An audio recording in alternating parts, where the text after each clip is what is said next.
안녕하세요.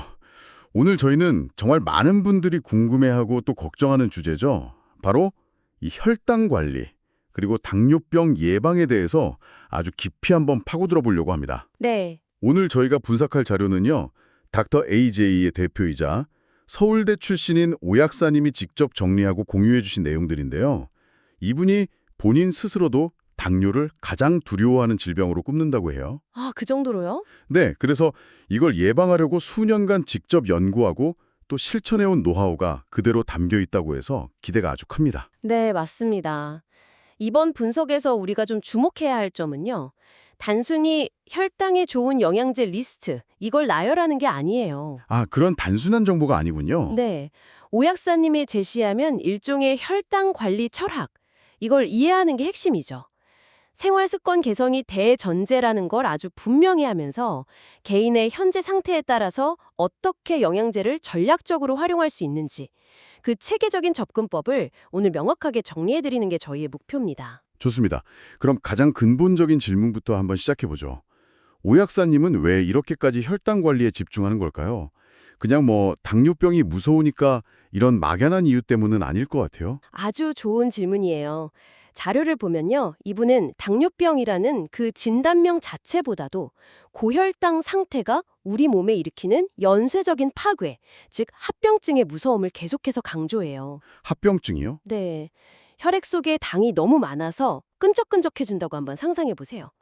그 혈액이 온몸의 미세혈관을 돌아다니면서 서서히 망가뜨리는 거예요. 아, 눈의 망막, 발끝의 신경, 그리고 혈액을 걸러주는 신장까지 우리 몸의 가장 섬세하고 중요한 부위들부터 고장이 나기 시작하는 거죠. 와, 듣기만 해도 정말 끔찍하네요. 결국 혈당 관리는 단순히 수치를 조절하는 게 아니라 우리 몸의 핵심 인프라, 그러니까 혈관과 신경계를 지키는 일이라고 볼 수 있겠군요. 정확합니다. 그리고 그분이 어떤 영양제를 소개하기에 앞서서 항상, 정말 항상 대전제로 못 박는 게 있어요. 뭔가요? 어떤 영양제도 운동, 식습관 개선, 체중 감량을 대체할 수는 없다. 이 점을 먼저 확실히 이해하고 넘어가야 합니다. 영양제는 어디까지나 강력한 조력자이지 마법의 약이 아니라는 거죠. 알겠습니다. 그 중요한 원칙 꼭 마음에 새기고 이제 본격적으로 오 약사님의 전략을 한번 살펴보죠. 이렇게 복잡한 혈당 관리를 위해서 그분이 가장 기본이 되는 건강의 초석으로 제시하는 조합이 있다고 들었어요. 네, 있습니다. 이걸 오마비디오씨라는 아주 재미있는 이름으로 부르시더라고요. 오마비듀쇼? 약간 주문 같은데요? 그렇죠. 하지만 이건 혈당뿐만 아니라 대부분의 성인병 예방을 위한 가장 근본적인 뼈대라고 할 수 있습니다. 그의 영양제 철학의 시작과 끝, 그렇게 봐도 무방해요. 오마비듀씨. 입에 착 붙네요. 하나씩 좀 자세히 뜯어볼까요? 오는 역시 오메가3겠죠? 맞아요. 오는 오메가3예요. 오메가3는 우리 몸에 불필요한 염증을 줄여주는데 만성 염증이 바로 인슐린 저항성의 주요 원인 중 하나거든요. 아, 염증이 원인이군요. 네. 쉽게 말해서 몸에 난 작은 불들을 꺼줘서 인슐린이 제대로 일할 수 있는 환경을 만들어주는 거죠. 그리고 많은 마그네슘이고요. 마그네슘은 보통 눈 떨릴 때 먹는 걸로 많이들 아시잖아요. 이게 혈당이랑도 관계가 깊은가요? 아주 깊은 관계가 있습니다. 인슐린이 세포의 문을 열고 포도당을 집어넣을 때요. 마그네슘이 일종의 열쇠 역할을 하는 수많은 효소들을 도와줘요. 아하. 마그네슘이라는 이 숙련된 기술자가 부족하면 인슐린이 아무리 많아도 세포의 문이 잘 열리지 않는 거죠. 그래서 마그네슘 부족이 인슐린 저항성으로 이어지기 쉬워요. 와, 그렇군요.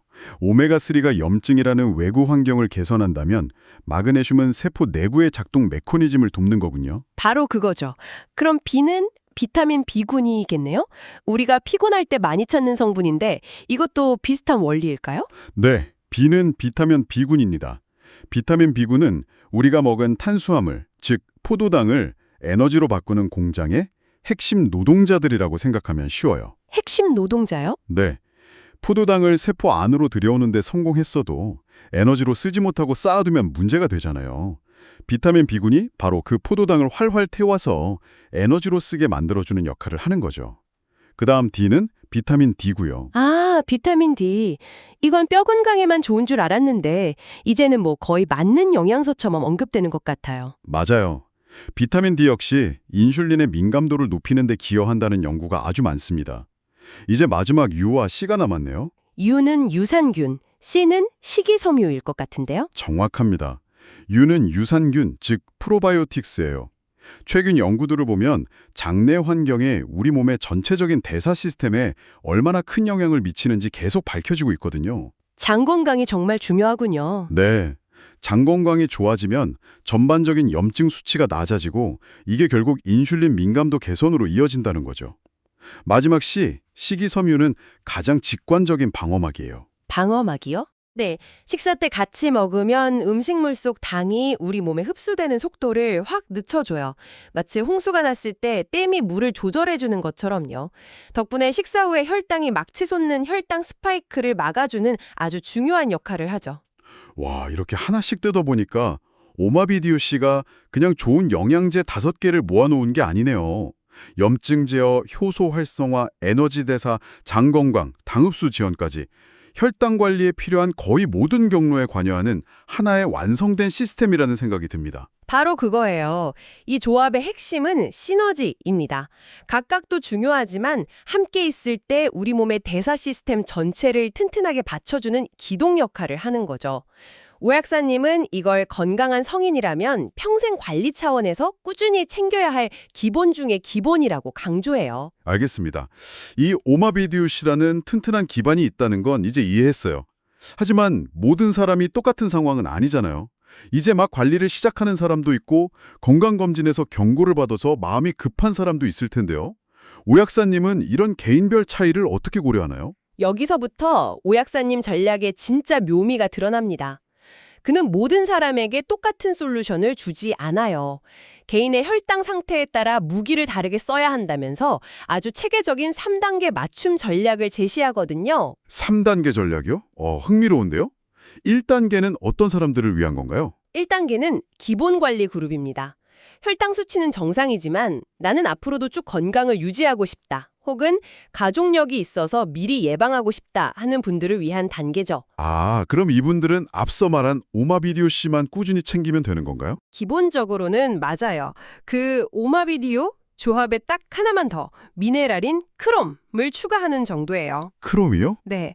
크롬은 인슐린이 세포에 달라붙는 수용체의 민감도를 높여주는 역할을 해요. 아주 약하게 하지만 꾸준히 시스템을 더 효율적으로 튜닝해주는 거죠. 과하지 않게 안전하게 기본기를 다지는 단계라고 보시면 돼요. 좋습니다.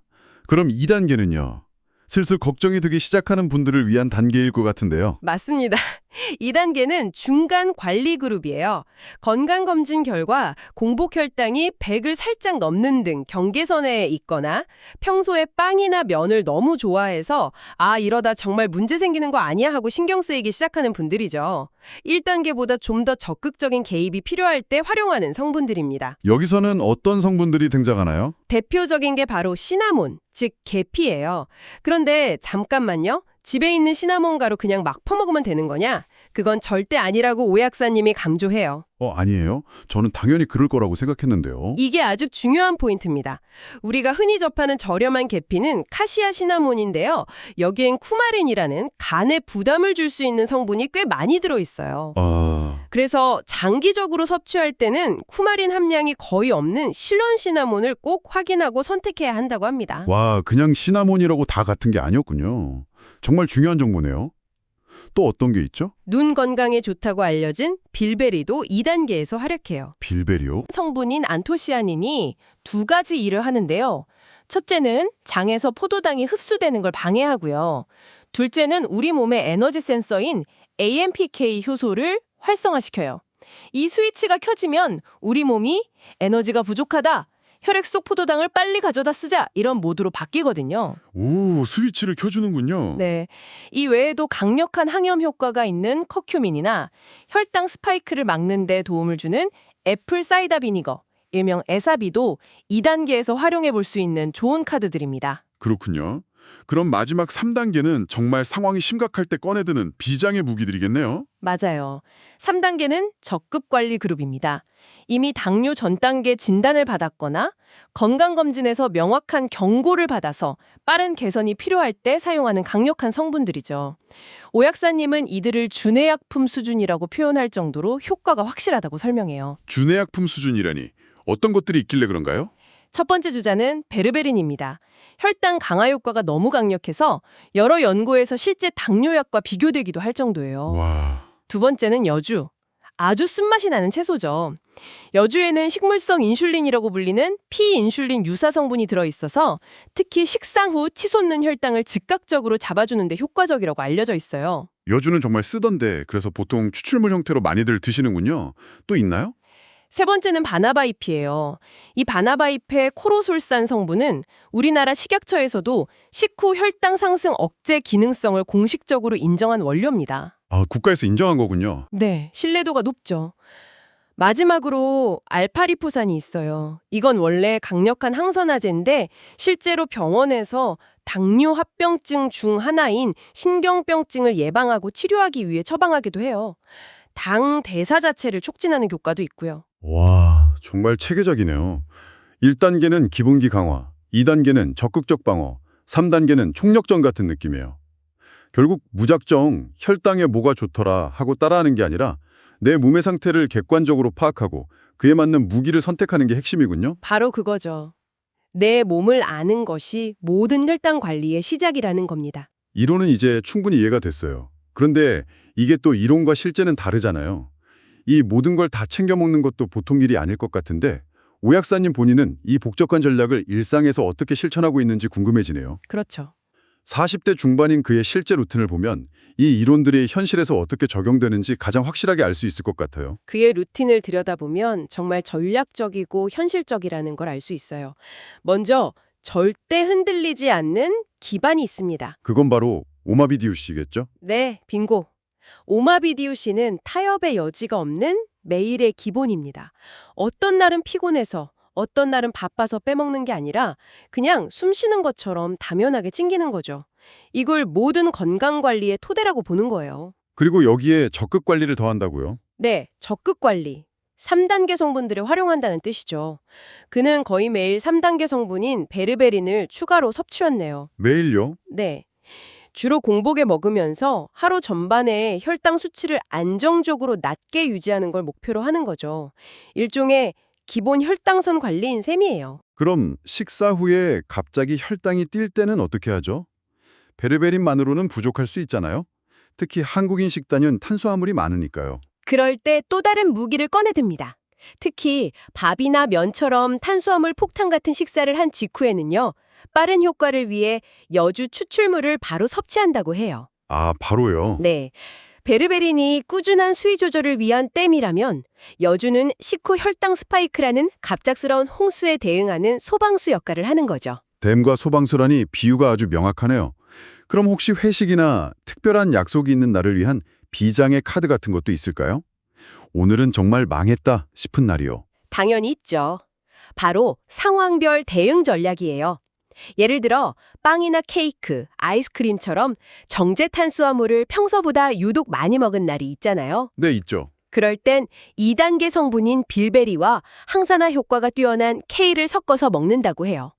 혈당 관리와 동시에 산화 스트레스를 줄이라는 거죠. 본인 스스로 이걸 양심의 가책을 더는 방법이라고 유머러스하게 표현하더라고요. 양심의 가책을 더는 방법이라니 너무 공감되는데요. 결국 정리해보면 오마비디우 씨라는 기본 갑옷을 매일 입고 베르베린이라는 창으로 꾸준히 방어선을 구축하면서 여주나 빌베리 같은 특수 무기를 상황에 맞게 꺼내 쓰는 초개인화된 전략이네요. 네, 맞습니다. 마치 유능한 장수가 다양한 무기를 전장의 상황에 맞춰 적재적소에 활용하는 것과 같아요. 이 루틴을 통해 우리는 이론을 어떻게 현실에 유연하고 지속 가능하게 적용할 수 있는지 큰 힌트를 얻을 수 있죠. 바나바잎, 여주, 시나몬, 여기에 호로파라는 것도 있던데요. 처음 시작하는 사람 입장에서는 그래서 뭐부터 먹어보라는 거지? 하고 혼란스러울 것 같아요. 맞아요. 그래서 오yap사님은 효과와 안전성을 모두 고려해서 시도해볼 만한 일종의 추천 순서를 제시합니다. 무턱대고 가장 강한 것부터 시작하지 말라는 거죠. 오, 그런 가이드가 있다면 정말 도움이 되겠네요. 1순위가 뭔가요?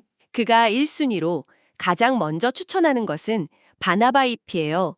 특히 다른 건 괜찮은데 식후에만 혈당이 유독 튄다 하는 분들에게 가장 먼저 권하는 성분이죠. 아, 식후혈당. 네, 앞서 말했듯 식약처에서 기능성을 인정받았다는 점에서 신뢰도가 높고 작용 원리도 인슐린의 효율을 높여주는 방식이라 비교적 부드럽게 작용하거든요. 바나바이프로 시작해봤는데 나는 이걸로는 좀 부족한 것 같다고 느끼면 어떻게 하죠? 그럴 때 고려해볼 다음 선택지가 바로 이순위, 여주입니다. 바나바잎이 우리 몸의 인슐린이 일하는 환경을 개선해주는 거라면 여주는 인슐린과 아주 유사하게 생긴 성분이 직접 혈당을 끌어내리는 좀 더 직접적인 방식으로 작용해요. 더 직접적이군요. 네, 그래서 효과가 더 빠르고 강력하게 느껴질 수 있죠. 바나바잎이라는 카드가 잘 안 먹힐 때 꺼내드는 다음 카드라고 생각하면 돼요. 그럼 3순위는 자연스럽게 시나몬이겠네요. 네, 시나몬은 또 작용 방식이 달라요. 탄수화물이 우리 몸에서 당으로 분해되고 흡수되는 과정 자체를 늦춰서 혈당이 오르는 속도를 완만하게 만들어요. 동시에 인슐린과 유사한 작용도 해서 복합적으로 도움을 주죠. 그러니까 바나바잎, 여주, 시나몬 순서로 자신에게 가장 잘 맞는 것을 찾아보는 여정이라고 할 수 있어요. 그런데 아까 호로파라는 성분도 언급됐어요. 이건 효과가 아주 강력하다고 들었는데 왜 순위가 더 낮은 건가요? 바로 그 강력함의 이유가 있습니다. 호로파는 간에서 당이 새로 만들어지는 걸 억제하고 장에서 당 흡수를 늦추고 췌장에서 인슐린 분비를 촉진하는 등 온갖 경로에 다 관여해요. 그래서 효과는 가장 강력할 수 있죠. 그런데 왜 마지막 선택지로 두라고 하는 거죠? 뭔가 주의할 점이 있나 보네요. 네, 바로 호르몬에 영향을 줄 수 있기 때문이에요. 아, 호르몬이요? 네, 실제로 호르파는 여성의 모유 분비를 촉진하거나 남성의 운동 능력을 향상시키는 목적으로도 사용될 만큼 호르몬에 미치는 영향이 커요. 그래서 오 약사님은 특히 임산부나 자궁내막염 같은 부인과 질환이 있는 분들은 절대 피해야 한다고 신신당부를 해요. 효과가 강력한 만큼 부작용의 가능성도 있어서 가장 신중하게 전문가와 상의하며 접근해야 할 성분인 셈이죠. 오늘 서울대 오약사님의 자료를 통해 혈당 관리를 위한 영양제 활용법을 정말 기초부터 심화 전략 그리고 실제 적용 사례까지 아주 입체적으로 분석해봤네요. 네. 핵심을 요약하자면 오마비디우시라는 튼튼한 기반 위에 내 몸의 상태에 맞춰 1, 2, 3단계의 무기를 전략적으로 추가하고 조합하는 것이었네요. 맞습니다. 마지막으로 오 약사님이 모든 자료에서 가장 중요하다고 몇 번이고 반복해서 강조했던 점을 다시 한번 상기시켜드리고 싶어요. 네, 그게 뭐였죠? 오늘 우리가 이야기한 이 모든 영양제는 어디까지나 보조수단일 뿐 게임의 판도를 바꾸는 근본적인 해결책은 결국 생활 습관에 있다는 거예요. 스쿼트 같은 운동으로 허벅지 근육을 늘리고 흰쌀밥이나 빵 같은 정제 탄수화물 섭취를 의식적으로 줄이고 인슐린 저항성의 주범인 뱃살을 관리하는 것. 이 세 가지가 선행될 때 비로소 영양제는 당신의 노력에 날개를 달아줄 수 있습니다. 결국은 기본으로 돌아가야 하는군요. 그렇죠. 여기서 당신께 마지막으로 생각해 볼 질문을 하나 던져봅니다. 오늘 알게 된 수많은 전략과 성분들 중에서 만약 딱 하나를 골라 내일부터 시작해 본다면 그 효과를 극대화하기 위해 당신이 함께 실천할 수 있는 가장 작지만 확실한 생활 습관의 변화는 무엇이 될 수 있을까요?